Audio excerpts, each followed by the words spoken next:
بسم اللہ الرحمن الرحیم۔ السلام علیکم ورحمۃ اللہ وبرکاتہ۔ پوشیدہ ہو کر اللہ کا ذکر کرنا، اللہ کے ذکر کی فضیلت۔ ذکر الہی بہترین عبادات میں سے ہے۔ جیسے ممکن ہو اللہ تعالیٰ کی یاد میں محو رہیں، برابر ہے دل سے کریں یا زبان سے، آہستہ کریں یا بلند آواز سے، ظاہر کریں یا پوشیدہ بیٹھا کریں یا کھڑے، حتیٰ کہ لیٹ کر بھی اللہ تعالیٰ کا ذکر کرے گا تو وہ عرش الہی کے سایہ کی نعمت سے بہرہ مند ہوگا۔ خوش بخت ہے وہ انسان جو ہمیشہ اس کے ذکر و فکر میں مصروف رہتا ہے۔ اس کی زندگی ذکر سے ہی عبارت ہے۔ ذکر الہی کرنے والے ہمیشہ خوش و خرم، شادہ و فرحاں رہتے ہیں۔ حضرت ابراہیم ادھم رضی اللہ عنہ کے کسی بزرگ نے بوقت ملاقات عرض کیا، مجھے کوئی بہترین وظیفہ عطا فرمائیے۔ آپ نے فرمایا، ہر قسم کی بہتری مولا کے ذکر میں ہے اور ہر قسم کی برائی دنیا کی محبت میں ہے۔ اللہ تعالی ہمیں اور تمہیں دین و دنیا اور آخرت میں نفع مند بنائے، آمین۔ اور وہ شخص عرش الہی کے سائے میں ہوگا جو پوشیدہ طور پر ذکر خدا میں مصروف رہے اور اس کی آنکھیں آنسوں سے بھرپور ہوں۔ رونے کے متعدد سبب ہیں، رونا شوق سے یا خوف سے۔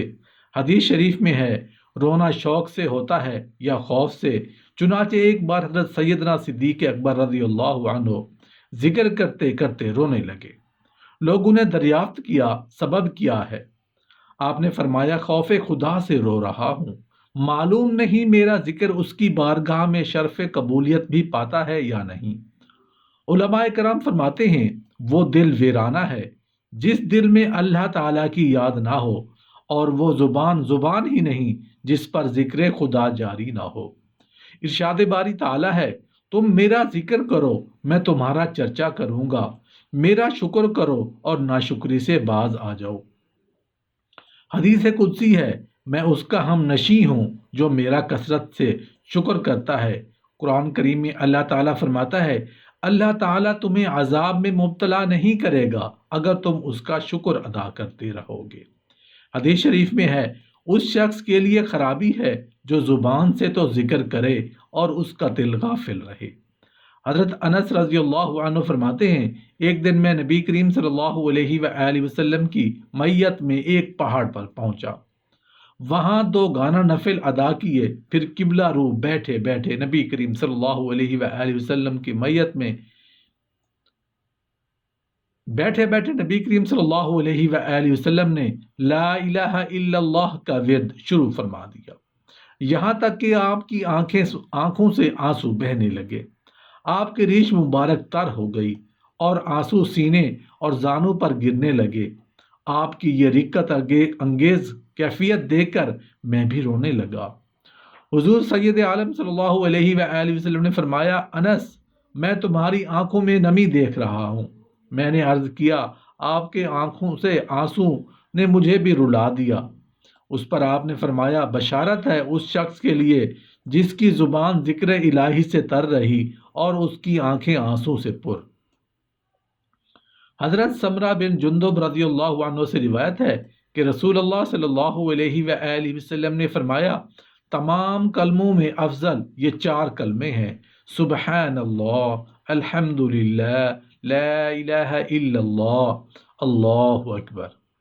حضرت ابو ہریرہ رضی اللہ عنہ سے روایت ہے کہ رسول اللہ صلی اللہ علیہ وآلہ وسلم نے فرمایا، اس دنیا کی وہ تمام چیزیں جن پر سورج کی روشنی اور اس کی شعاعیں پڑتی ہیں، ان سب چیزوں کے مقابلے میں مجھے زیادہ محبوب ہے کہ ایک دفعہ سبحان اللہ والحمد للہ ولا الہ الا اللہ واللہ اکبر کہوں۔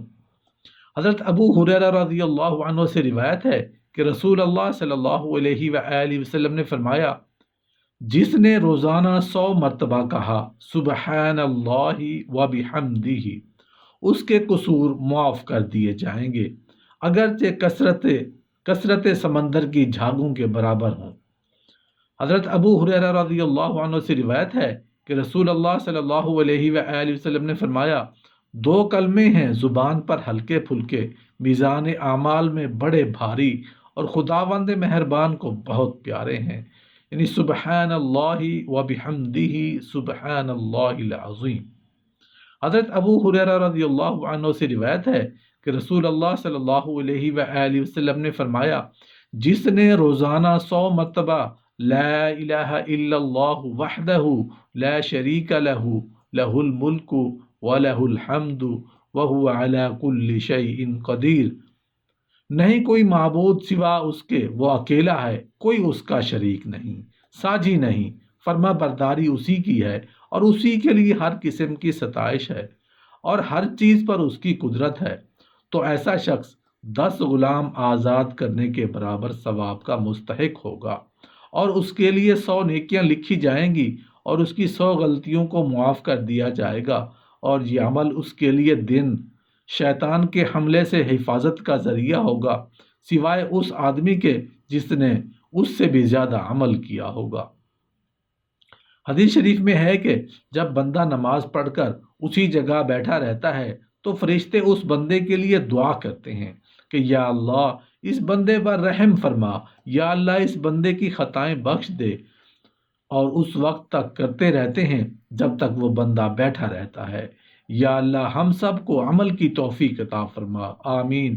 ہم ان کلموں کو اپنے روزمرہ زندگی کا معمول بنائیں، چلتے پھرتے ذکر کریں، ذکر کرنے سے دل نرم ہوتے ہیں اور دل کی سختی دور ہوتی ہے۔